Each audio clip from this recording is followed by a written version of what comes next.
Welcome back, viewers. It's that time of the year again. The night when evil lurks in the shadows of the darkest corner in your room.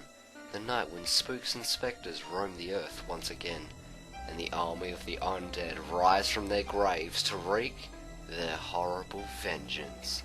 I am of course talking about the infamous All Hallows Eve, the scariest time of the year. And what better time than to talk about things that frighten me? While sharks, snakes and spiders are not present, at least I hope they aren't, these 15 moments still give me the goosebumps. Video games may be a great place for wonder, joy and imagination, but they can also scare the crap out of you, and everyone has at least one game moment that's frightened them. And here are mine. It could be a music track, a boss, a level, or the entire game itself, whatever, as long as it scared me. Also bear in mind that this list will contain spoilers for certain games. You have been warned. Finally, please respect my opinions and choices, but I'd love to hear what scared you, so feel free to leave a comment below. With that said, prepare to sleep for weeks with the lights on, for this is MadJack64's Top 15 Scariest Video Game Moments. Continue to watch, if you dare.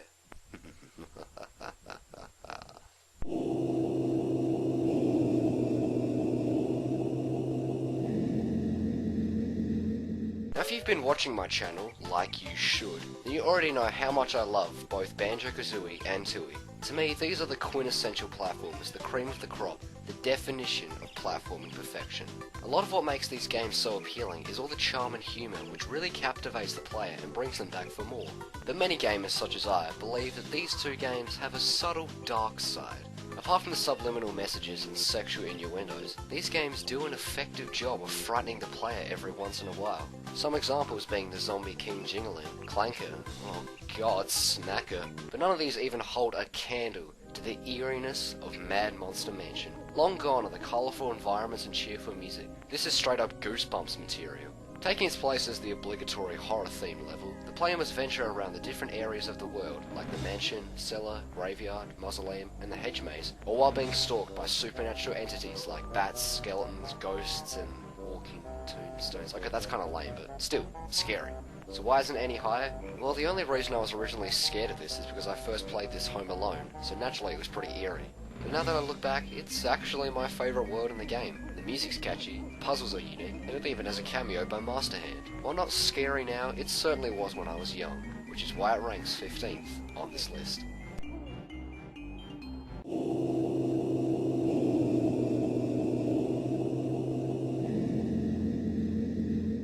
Now I know what you're all thinking. How could I have possibly been scared by a Sonic game? I'm not even sure. The Sonic series has always been associated with fast, addictive gameplay, colourful graphics and appealing music. So how could something like this frighten me? Well, this entry comes from arguably the best Sonic game, Sonic Adventure 2.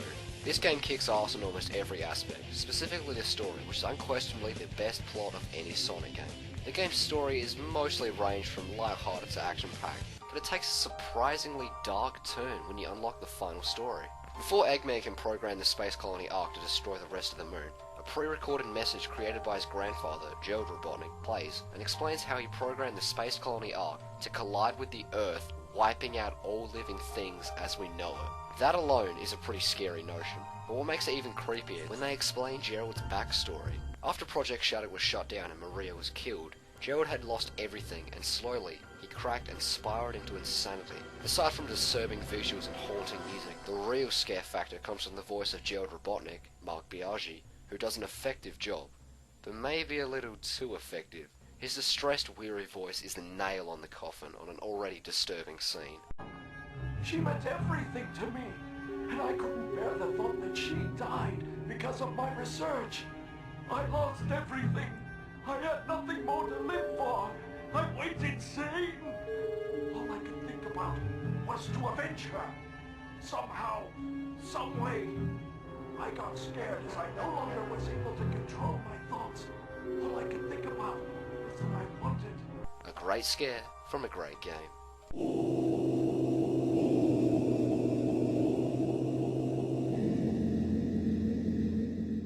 Luigi's Mansion, an underrated classic I find myself replaying on many occasions.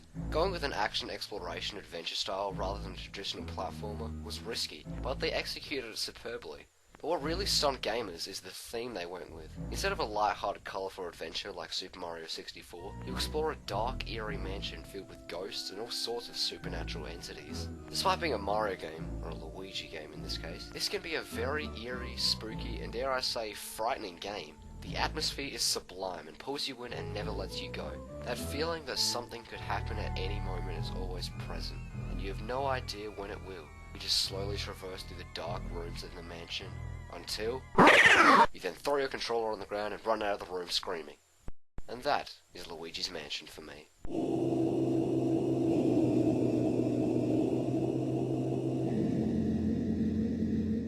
Apart from Spider-Man, my favourite comic book superhero of all time is definitely Batman. The Dark Knight was a major part of my childhood. He was everywhere, from movies, TV shows, action figures, and most importantly, video games. The Cape Crusader has certainly had his fair share of video games, some good, but mostly bad. So which game does this next scare come from? None other than the greatest superhero video game ever. Batman Arkham Asylum. This game is a masterpiece in both superhero games and action games. This game truly defined Batman as a badass, and is still today one of my favourite games of all time. Not only that, this game was dark, something you'd expect from Batman. This game certainly had its fair share of dark and scary moments, but none come even close to the warped reality from the master of terror himself, Scarecrow's nightmare. Scarecrow was always my favourite Batman villain, so I was pleasantly excited when I found out he was going to appear in Batman Arkham Asylum. My excitement went right out the window when I first encountered him. This Scarecrow is not what I expected. Long gone was the badass Scarecrow I grew up with. This Scarecrow was, well, scary, nightmarish if you will. After Batman has a good whiff of Scarecrow's fear toxin, the Fiend escapes into the asylum. But Batman's, as well as the player's, sense of reality becomes more and more twisted as you continue your search. You eventually reach an area filled with body bags, which you inevitably have to investigate. Inside the body bags aren't just any ordinary corpses, oh no. Inside are Bruce's parents. You should have stood up to him, son. Like a man. Mom? Help us, Bruce. Don't let us die. At this point, I can already feel a brick about to drop from my anus. It couldn't get any worse.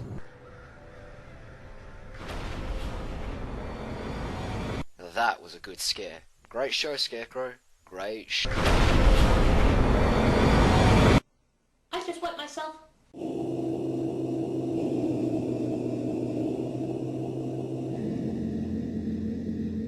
Now if you know me, you know I love the Metroid franchise, which in itself is a terrifying series. All the games give you a sense of unnerving paranoia that anything could go wrong at any moment. But this next entry comes from a rather underrated addition in the series, Metroid Fusion. Fusion is already a creepy game with its eerie visuals and depressing story. It's not until you reach Sector 5 when shit gets really creepy. While exploring the area, you soon notice a large shadow of a mysterious creature fly across the background. All these questions start rushing through your mind. What is that thing? What's it doing here? And of course, are we gonna fight it? Well, none of these questions are answered until you return to Sector 5, where you find that the thing has flooded the entire sector. You then traverse the flooded facility until you finally confront the being, simply known as the Nightmare. Right off the bat, this thing is already pretty hideous. The disgusting wrinkly skin and those lifeless eyes just pierce into your soul. It couldn't get any creepier, but it does just that. As the battle progresses, Nightmare's mask will slowly weaken, until...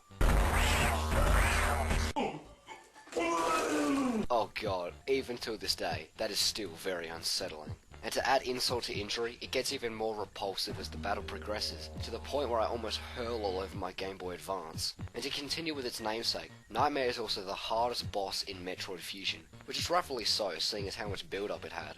Nowadays, it doesn't scare me anymore, but it sure as hell did when I first played it. The Nightmare. There is no other name more appropriate.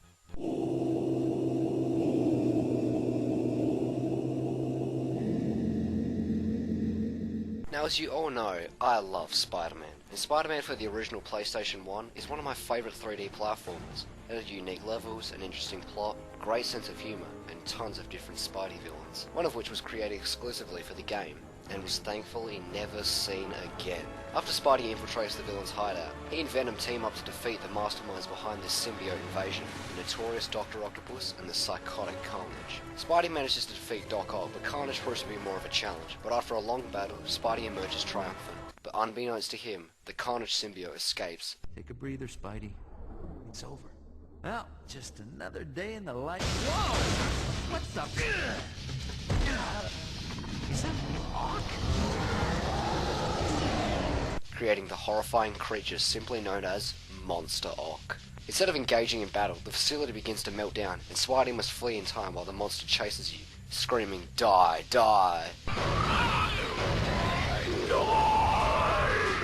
There is no screwing around during this part. You miss one jump or slow down even the slightest, you might as well let the bastard rip you to shreds. It's not just the fact that a demonic malformed monstrosity is hunting you down, but the fact that a catastrophic meltdown is occurring at the exact same time. It's incredibly nerve-wracking. It's like pick your poison. The tension just accelerates and accelerates until you finally escape after a long and chaotic encounter with the scariest thing to ever come out of Spider-Man. This level hasn't gotten any easier as I've gotten older, and is still just as suspenseful as it ever was.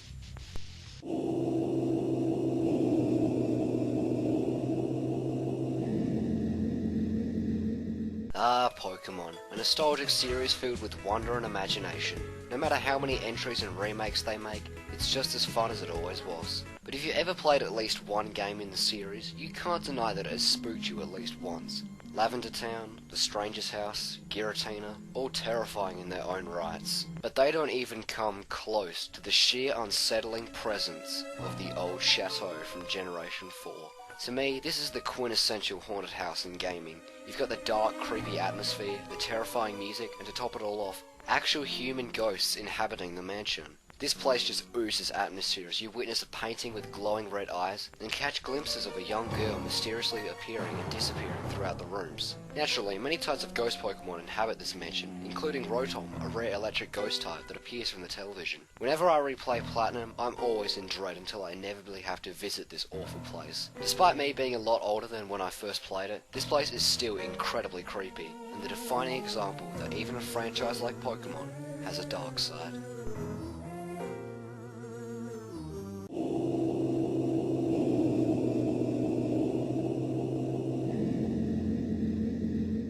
Super Paper Mario. Just Super Paper Mario. Everything about this game is unsettling. I'm surprised this game received a G rating here in Australia. In what realm could this game possibly be considered appropriate for children to play? On the surface, it may seem like another innocent Mario platformer with its colourful graphics and hilarious humour. But play it for just a little longer and you start to notice glimpses of this game's twisted dark side. There's a little girl rapidly snapping her neck to transform into a grotesque spider monster, an uninhabitable lifeless world sucked of all its charm and colour, and an alternate version of hell where you cross a river where skeletal hands try to drag you to your doom, all under the name of the plumber. If you haven't played this game yet, I encourage you to do so. It's not the best Mario game, but it's still worth playing. But it makes you question just how much we don't know about Nintendo.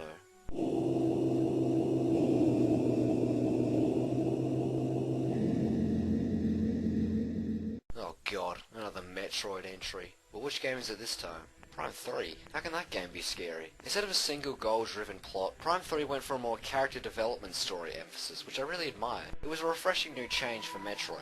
But that doesn't stop it from still retaining the classic Metroid paranoia feel. Case in point, the GFS Valhalla. During a mission, Samus is instructed to investigate this abandoned ship, which has been totally infected by the corruption.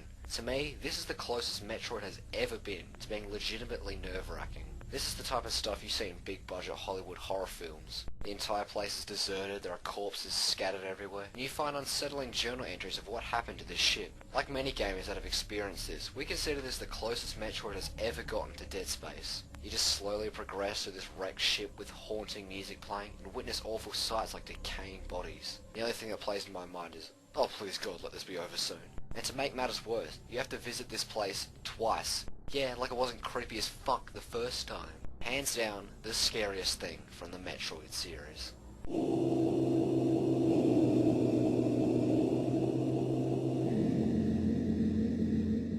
Oh boy, a Zelda entry. And would you know, it comes from the most popular entry in the franchise, Ocarina of Time. For many of us, Ocarina was the defining video game of our childhoods. While it wasn't a part of mine, it definitely ranks in my top 10 favourite games. What makes Ocarina such an effective game is the different emotions it incorporates, such as joy, sadness, but most importantly, fear. Whether we want to admit it or not, Ocarina of Time frightened us on one occasion or not. War Masters, Re-Deads, the Forest Temple, all of these are scary in their own rights. But none of these even touch the sheer terror of the Shadow Temple. This dungeon is beyond creepy. All the walls and floors are constructed out of skulls, the music is incredibly disturbing, and it even has the audacity of making the bongo seem scary. And every horrifying thing about Ocarina of Time inhabits this temple. Re-Deads, Wallmasters, and the worst of them all, the Dead Hands, all waiting to drag you into the shadows of the underworld. Speaking of the underworld, you travel across a river of despair via an undead boat, which takes you to the final area where you must do battle with the boss of the dungeon, Bongo Bongo. Yeah, he isn't that scary, but something about disembodied hands is just very unsettling. And that's the best word to describe this dungeon, unsettling. The Shadow Temple is the embodiment of all our childhood fears rolled into one horrifying package, and is hands down the scariest thing from Ocarina of Time.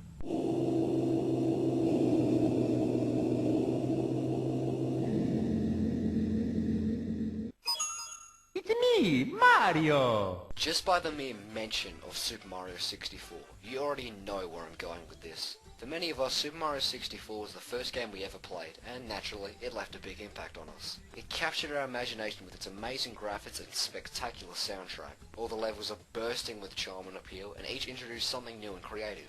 But then you reach the level Big Boo's Horn, a level that makes drastic changes from prior worlds. The first thing we notice is the music. Long gone is the cheerful Bob-on Battlefield and the relaxing Jolly Roger Bay. This music track is very dark and eerie, foreboding in a way. Cautiously, you enter the mansion, unbeknownst to the horrors that await you inside. Each room houses some kind of supernatural entity, but the most memorable one is the room with a piano in the corner. Now, nothing seems out of the ordinary, and because of our insatiable curiosity, we just waltz up to the piano, blissfully unaware, when all of a sudden, this piano is the bane of my existence. Out of all the wondrous and imaginative things in Super Mario 64, it's a fucking piano that we all remember.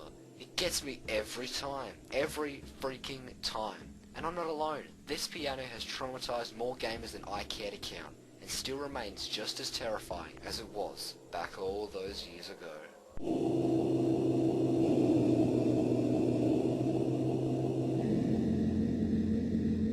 Although I wouldn't classify it as one of the best games I've ever played, Donkey Kong 64 is still a unique and enjoyable platformer that I visit every once in a while. But if any of you have ever played this game before, you know exactly where I'm going with this.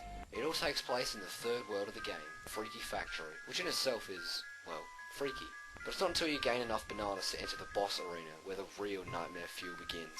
You enter a dim-lit room with multiple platforms that raise skyward. The reject shaft opens and a large colourful box drops out, bounces menacingly towards you. It suddenly grows in size and starts shaking violently. And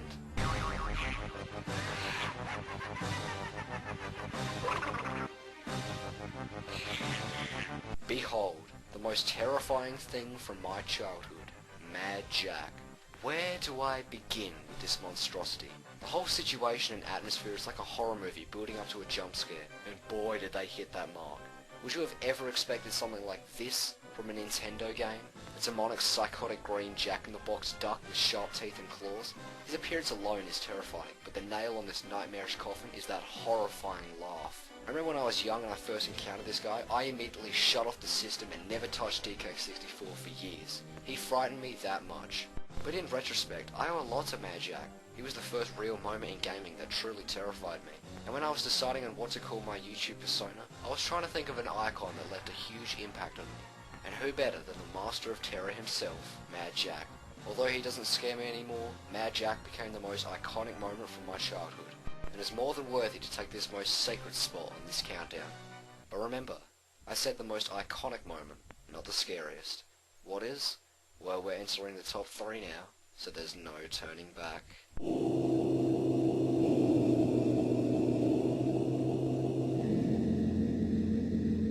This next scare is the most recent entry on the list. I would consider it sacrilegious if I didn't include this, seeing how popular it's recently become. What game am I talking about? A small indie game simply known as Slender. For those of you who haven't played this yet, I envy you. Slender is a game which takes place in a forest at night time, where the player is armed with nothing but their flashlight and must locate 8 notes scattered around the environment. Easy, right? Well, unbeknownst to the player, you are not alone in these woods. An evil presence is slowly stalking you. It can always see you, but you can't see it. What is this creature, you may ask? It goes by many names, but is most commonly known as the Slender Man. A mysterious tall figure who haunts these woods. The more notes you collect, the more persistent Slender Man becomes. There is no way of stopping Slender Man. All you can do is run. You can run and run until the cows come home, but Slendy will find you. And God help you if he catches you.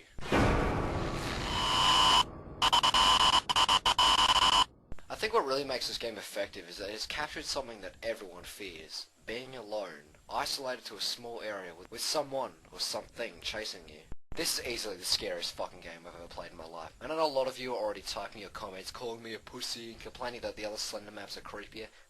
Fuck you guys, it's an opinion. While it may be the most recent entry on the list, it still scares the crap out of me. So the next time you're alone, on a dark, foggy night, whatever you do, don't turn around. Don't try to run away. He will find you.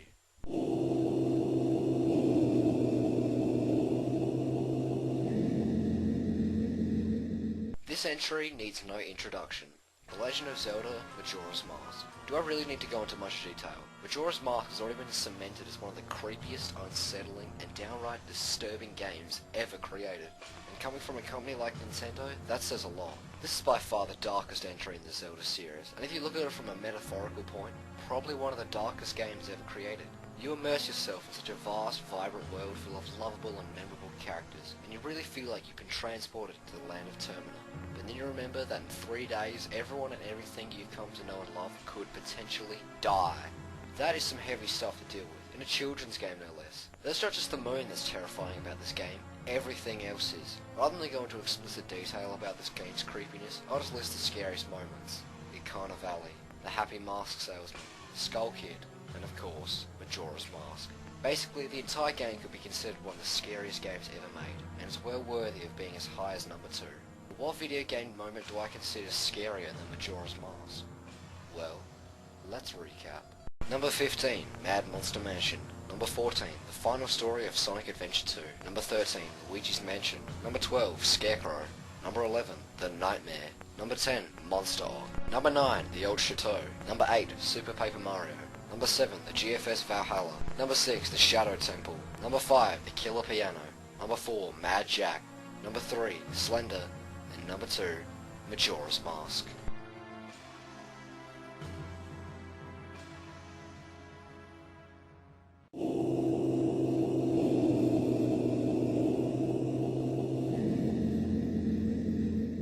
Well, here it is.